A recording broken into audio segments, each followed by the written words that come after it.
बहुत समय पहले की बात है। विजयगढ़ नामक राज्य पर राजा विक्रम सिंह का शासन था। वे न केवल वीर और न्यायप्रिय थे, बल्कि अपनी प्रजा की भलाई का भी पूरा ध्यान रखते थे। उनके राज्य में खुशहाली थी और हर कोई सुख शांति से जीवन व्यतीत कर रहा था। आक्रमण का संकट एक दिन पड़ोसी राज्य के राजा रणधीर सिंह ने विजयगढ़ पर आक्रमण करने की योजना बनाई। वे विजयगढ़ की समृद्धि और उसके विशाल किले को अपने अधिकार में लेना चाहते थे। जल्द ही उनकी विशाल सेना विजयगढ़ की सीमा पर आ पहुंची। राजा विक्रम सिंह को जैसे ही इस आक्रमण की खबर मिली, उन्होंने अपनी सेना को युद्ध के लिए तैयार होने का आदेश दिया। प्रजा चिंतित थी, लेकिन राजा ने उन्हें आश्वासन दिया कि वे अपने राज्य और जनता की रक्षा के लिए हर संभव प्रयास करेंगे। युद्ध की शुरुआत अगले ही दिन भीषण युद्ध छिड़ गया। राजा विक्रम सिंह अपनी तलवार लेकर रणभूमि में कूद पड़े।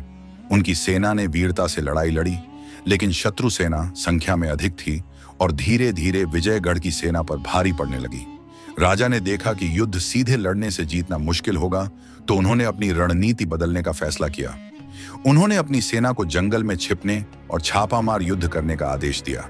अब उनकी सेना दुश्मन पर अचानक हमला करती और फिर गायब हो जाती। इस रणनीति से शत्रु सेना कमजोर होने लगी। अंतिम विजय कुछ ही दिनों में दुश्मन सेना पूरी तरह थक गई और उनके पास भोजन व संसाधनों की कमी होने लगी। तब राजा विक्रम सिंह ने अंतिम हमला किया। उनकी सेना ने पूरी ताकत से दुश्मन को घेर लिया और उन्हें पराजित कर दिया। राजा रणधीर सिंह को आत्मसमर्पण करना पड़ा और उन्होंने भविष्य में विजयगढ़ पर कभी आक्रमण न करने की प्रतिज्ञा ली। इस जीत के साथ विजयगढ़ फिर से सुरक्षित हो गया। प्रजा का उत्सव युद्ध जीतने के बाद प्रजा ने राजा विक्रम सिंह का भव्य स्वागत किया। महल में उत्सव मनाया गया और पूरे राज्य में खुशी की लहर दौड़ गई। राजा ने इस विजय का श्रेय अपनी सेना और अपनी चतुराई को दिया।